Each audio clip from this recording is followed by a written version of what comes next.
చంద్రబాబు నాయుడు అనే వ్యక్తి మీద నాకు ఎటువంటి కక్ష లేదు. చంద్రబాబు నాయుడు గారి వ్యక్తిని కక్ష సాధింపుతో ఎవ్వరూ కూడా అరెస్ట్ చేయలేదు.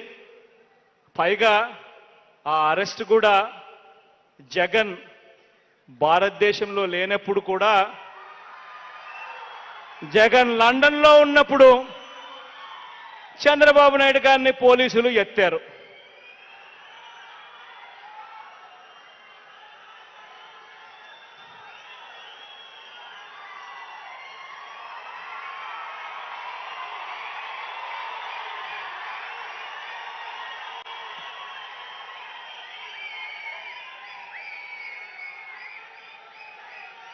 చంద్రబాబు నాయుడుని ఎవరు కక్ష సాధింపుతో అరెస్ట్ చేయలేదు.